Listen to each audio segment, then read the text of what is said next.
Hi everyone, welcome back to COYS and Kin. I'm Siddhu, And I'm Anand. and we're a father-son duo who live and breathe Tottenham Hotspur. Each week, we dive into all things Spurs in their 2025-2026 Champions League run. The matches, the players, the highs. And the lows. So whether you're here for analysis, banter, or just to share the Spurs passion, come on you Spurs. Come on, you Spurs. So today it is December the 9th, 2025. We are reviewing the game against Slavia Prague, which ended 3-0 to Tottenham's favor with an own goal and a penalty for Richarlison and a penalty for Javi Simmons. Is that true? No, Kudus. What am I even talking about? There's Kudus and Simmons. Right. Um, right. So I wrote down a couple of things to discuss, but what was your overall opinion about the game? Yeah, the game against PSG, I thought was wonderful. It was enjoyable, and there was a lot of dynamism in the team. They found people to pass the ball to. There was a lot of movement. And of course, we ended up losing, right? Today, I thought the game was a little bit of too much of stop and start. Hmm. But the main difference is that I thought that the players played with a lot of confidence. I mean, it was almost like they went into all the tackles, all the encounters, all the dribbling, thinking that, hey, we're going to win this one, Yeah. right? So I thought that they played with a lot of confidence. I wished it was a little bit more dynamic and free flowing. It would have been nice to have had, goals from open play. Hmm. But other than that, I mean, I'm so glad we won 3-0, and it was a good win to have, especially, in the Champions League. Yeah, I think that on the point of free flowingness, I was really glad to see. I think the thing that held it back, well, I'll say two things. One, I think that the thing that kind of clicked today, I think finally, knock on wood, Javi Simmons is coming into his own. I think that between the game this weekend, Brentford, obviously not the best team to play against, and the only team Andrew was able to ever beat twice in one season was Thomas Frank, funnily enough. But I think Javi showed off that actually he can kind of take control when he needs to and Mhm. move the ball forward. And I told you it was kind of like when Madison sometimes, sometimes there's in the previous seasons there's not enough movement coming out from the back line, and either Basuma or Bentancur, whoever's playing the six, wasn't as they weren't moving the ball forward enough. So Madison would come back, get the ball off of one of the center backs, and he would turn, kind of look for a pass and spray it forward. Now, Xavi doesn't do the spraying it forward aspect, but he was really good at taking the ball and moving it forward and kind of beating some tackles or just getting tackled and getting fouled and kind of slowly building the ball up that way. I think the biggest issue that I saw here, and there is one, we have four midfielders outside of Xavi, right? We have Sar, Bergval, Gray, and Bentancur. All four of them actually And played. Polina, don't No, forget no, no, Polina. no. So we have four Yeah. who all played at PSG. All four of them were in the starting lineup because we did that four, then a 2-2-2 like box midfield sort of lineup. All four of them are in that lineup, and I think that that's part of the reason we were able to move the ball so much because not only did we have control over the midfield against a really good PSG side, we also had the ball playing midfielders in there. And I know Bentancur gets a lot of slack sometimes, but I really think that he gets slack when he's played next to Polina. I think when he's playing by himself, he is at least a little bit braver on the ball. Him and Romero seem to have a really nice partnership that I think goes a little bit under the radar sometimes. But I think, I don't want to always have, there's always one scapegoat of every single like era of like the Frank era itself so far, but it seems like Polina to me was kind of the weak point where he'd get the ball, he'd look and he'd pass it back to Porro or he'd pass it back to Romero or he'd pass it back to Van der Ven. And then a couple times he even was telling Romero, you should go forward because he didn't trust himself to go forward even. So I thought I thought in that sense that was what was really lacking. Yeah, I agree with you. I thought that Polinia, I also found that he had kind of disappeared Hmm. in kind of big parts of the game. Yeah. And whenever he got the ball, he did think about going forward. I got the sense that Frank told all of these guys, look, we need to move the ball forward. I mean, Yeah. because as you know, Tottenham has this statistic that is really a bad statistic that we are the weakest team among all 20 Premier League teams in terms of passes forward, right? Yeah. I mean, cutting through the defense, Progressive to into the progressive. final third or whatever. Yeah, Yeah. yeah, no, but just simply progressive passes, you know. And so I think now Frank seems to have told these guys, look, when you get the ball, just move it forward. So I saw Polinia a few times getting the ball. He was thinking of moving it Yeah. forward, Right. and he one out of three times he actually did move Yeah. forward, not kind of splitting the defense, but at least forward. And two out of the three times he kind of thought about it, and then he passed it back to either Porro or to Romero Right. or something like that. So you're right. I think if you want to have a more dynamic team, Polina might be a weak link. Um, Conversely, you could always play four at the back with only Polinia in front, and let him be kind of you if you kind of use the fullbacks more like wing backs, then Polinia could kind of anchor the middle. But So you mean so you long, said yeah, three at the back. I mean, it's not quite three at the back. It's basically, I mean, the way that Liverpool used to play. They would let their fullbacks move forward a little bit more than Hmm. simply as wing backs. But then they would have somebody, right in the middle. It used to be Jordan Henderson, who would just simply tighten up that center Yeah. and not, and be a backup to the center backs. Right. Right. So that's maybe a role for Polinia.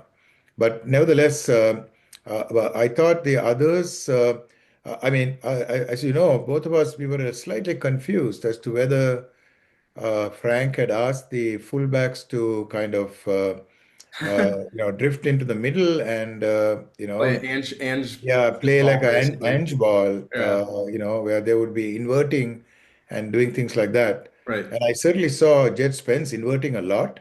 Yeah. Uh, I mean, he I was, he almost actually ran to the box in the box looking to score a couple times. He probably Exactly, should have exactly. gotten a goal today as Yeah, yeah. well. At the end, he had a really nice thing. If only the kick was a little to the left of the keeper, they Yeah. should Right. have scored. And then Porro also occasionally, I would see him inverting a little bit. Yeah. Now, when I saw that, I got a little bit annoyed. I'll tell you why. Because I think Frank is asking this team to play too many styles. I thought the same And then thing. I thought, oh no, now he's asking them to play an inverted fullback style. But luckily, that kind of was not the dominant time. Yeah. So they kind of knew what they needed to do. So in that sense, yeah. I mean, certainly, I'm sure most of the fans were also disappointed that the only goals we got were penalties and an own goal. Yeah. Because it would have been nice to have seen open play goal. But we had several chances in the first 10 minutes. I mean, um, the best chance was when Odegaard took on the defender Yeah. and then he centered the ball across the ball, 45 seconds in or and something. Yeah. Richarlison had a really good kick. I mean, he saw the keeper going to his left, Yeah. He and he went. kicked to the right, Yeah. and the keeper was somehow managed to get his shoulder in the No, I way. think their keeper had a fantastic day today. It's one of Yeah, these games where their keeper might be the man of the match, but right, even they lost scoring getting three goals scored against them. So, right. hats off to this guy who, he's Czech Republic's main keeper, and he actually seems like he was at Everton, in 2014 or something, but Oh, really? he didn't make appearances But outside the clubs. Richarlison had another option, right? Where from the distance he kicked the ball, and that was another really good kick. Oh Again, yeah, based on open play. I mean, yeah, they moved the ball very quickly to him, and he kicked it in. And and the keeper again managed to somehow get to the ball before the ball got into the net, you know. Yeah. So those were two places where, you know, you kind of said, "Oh my God, Spurs can actually play this kind of game." And I also was very happy. I thought Richarlison today Hmm. played like a real football player. Okay, Yeah, but what I yeah. mean by that is he engaged the opposition, he engaged the defense, and he didn't fall down every time somebody touched him. Yeah, Which is probably maybe that's another thing that he's been talked to. I mean, he did something that he did a very Kane thing, which is that he actually came back quite a few times to try to link up play, which right. you never see. I mean, what I will say, obviously, there's levels of physicality when it comes to Premier League versus, Czech League, or yeah, so it's tough to say that necessarily. I thought he was actually decently good against Brentford as well, Yeah, yeah. He played but well I, against Brentford and he played well today. yeah. But who was the man of the match for you in terms of the Tottenham I team? think it has to be Xavi. I think it's Xavi. I think really came Right. into his own against the team. There is a lot of you could see his flair, but you can also see slowly our players are knowing, oh, I should also fake this run because he's gonna backheel it to me or do something like there. Those sort of trickiness of Xavi is kind of other Right, our right. players are kind of understanding it too a little bit, and it's when we have three players with him, Kudus, Odegaard is pretty good at it too. Even Richarlison, I don't know. I think finally we're having a lot of attacking flair. It's just that we have to get them the ball, and that's why you need Yeah, someone like absolutely. Bentancur over I thought Paulinho. Javi Simmons played probably, I mean, if not his best game, he played a very, very good game. Yeah, He anytime see, we want somebody in the team where anytime they get the ball, you feel something's going to happen. right. Like the menu for Bournemouth, right? Yeah, And at one time it was Salah for Liverpool. I mean, you get yeah. the ball and It you was know. Son and Kane for us for a long And time. yeah, Son and Kane, right? They get the ball, you know something's going to happen. Yeah, And I think this today, when Simmons got the ball, we kind of like, okay, yeah. something's going to happen. Right. Uh, there was another player I felt that way about. And who do you think that is? Maybe Jed Spence. Jed Spence. Okay. So we agree on that. I thought, man, Jed Spence actually, I think they should give him the freedom to go for it, you know? Yeah, yeah, Go for it because when he got the ball, um, you know, I know Odegaard can do dinks and dunks and take on defenders, but when Spence does it, he does it with this level of confidence. You know, there is something there. And there was one time he should have gone for it. For some reason, he yeah. stopped and tried to pass the ball. And the second time he went for it, the keeper Stuff. barely Yeah, got yeah. to it, luckily, yeah, for the Sylvia, I mean, Praha team. But I thought Spence played, very well. And I really think that he is just as good on the right as he's on the left. If Hmm. anything, he is a bit better on the right, I think. But nevertheless, yeah, he was pretty Yeah, good I on the mean, it was obviously Udogi is now injured until the end of January, which is just great. right, Um, right, and so, I mean, this is now our third season in a row without a real left back. Obviously, we saw Ben Davies for the first time this right. season, right? And I didn't even know he was gonna.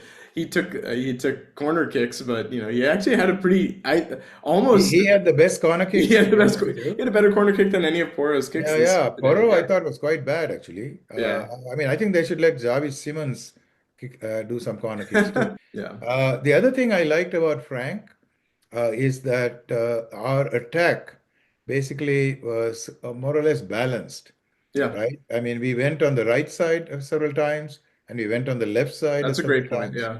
And Mhm. we didn't simply keep going on the right side with Kudus and Poro, Kudus and Yeah, Poro. yeah, yeah. Part of it could have well been, and that I think you and I observed this while the game was going on.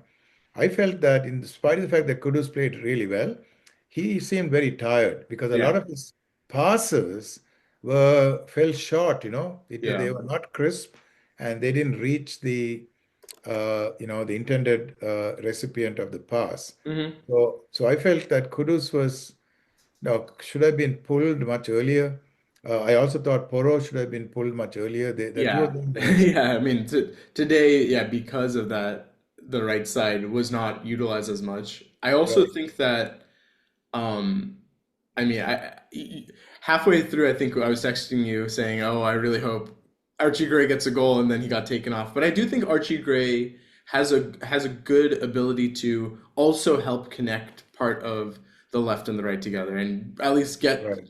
Xavi the But ball. today's game, Archie Gray, somehow I think he may have been told you need to be more defensive than Yeah, offensive or yeah. something because he didn't play a big role. Hmm. Um, I thought Saw when he came on was really good. I I know. mean, Even Sar should have yeah, gotten. Sar he almost should have should have got gotten an assist with exactly, Tell, and you can tell exactly. Tell is finally hungry as well. I kind of Yeah, exactly. appreciate that. As soon as Tell came on, the Right, level kind of rose back up to what the exactly. first kind of couple minutes was too. Yeah, yeah. I mean, the second, so I asked you during the game, what was your most exciting moment of the game? And we both Yeah, agreed that it was Odebear passing to Richie. But the second most exciting time was when Tell went in and he passed the ball. yeah, And for some reason, these two guys, they should have just gone for it without yeah, worrying about being offside or not. You get the goal and then let VAR decide whether you're yeah. offside That's or not. true. So Right. they should have been running into the box, okay? Yeah, And that unfortunately did not happen, right? yeah. So yeah, so I think overall, I thought there was no one person I would say played a bad game. Hmm. Vicario, like every game, even this game, he kind of made me gulp a couple of times because he could have kind of captured the ball, caught the Yeah, ball, there's and one brought. corner right where he did get fouled, so it was okay, but he was caught in no man's land, as they sometimes say, No, and no, then no. That one, of course, he got fouled. But I'm talking about a couple of times he pushed the yeah, ball pushes the ball, right? without really catching the ball. He could have caught the ball, and Yeah. that would have been the end of that. So, but other than that, I didn't feel that there was any player who was a journeyman that you really wanted, to be taken out. I mean, Kudus only because he was tired, I thought. No, I Right? think actually also I think that obviously Frank seems to so far I can't recall when he made changes at halftime so Yeah. far this season, but I think his changes all worked quite well. I This think time, that yeah, yeah. this time the He brought people his changes. He has a reputation of not making changes before the 70th minute.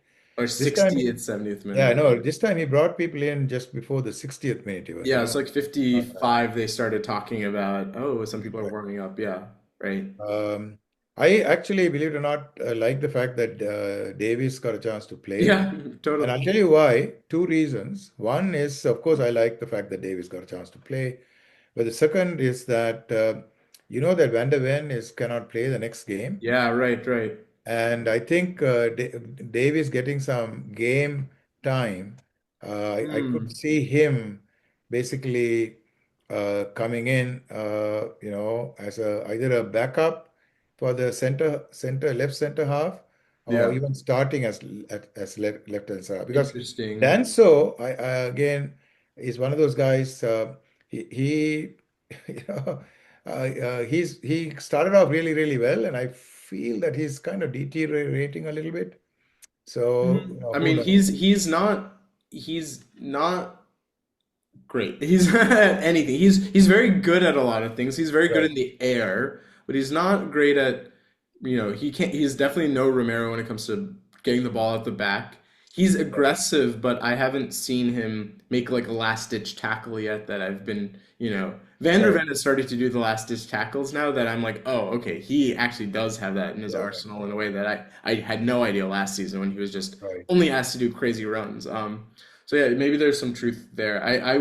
I could foresee him, continuing to be more of a left back, or we'll see what they do against Dortmund because Dortmund are a tough team. Yeah, I actually don't know what they are in the league because I think that the Bundesliga, like many seasons, is already over. They're only third behind. Oh, Leipzig is in second. They're only 1 point behind Leipzig though. Anyway, yeah. so they're a very attacking team. But So Tottenham after yeah. this win. is now, let's see, they are in the eighth position or the ninth position. Well, there's all these games tomorrow. It Yeah, looks well, like they're in today. the ninth position. Anyway, a win is a win, and Mm-hmm. 3-0 is a 3-0. And, it looks good. Kudus got a goal, and good old Xavi Simons got a goal. So, Mm-hmm. statistically speaking, it was a good day for both our new players, Mm-hmm. and we should be very happy. Yeah, that's how I feel about it. So, let's end on that positive note. Sounds good. Come on, you Spurs. Come on, you Spurs.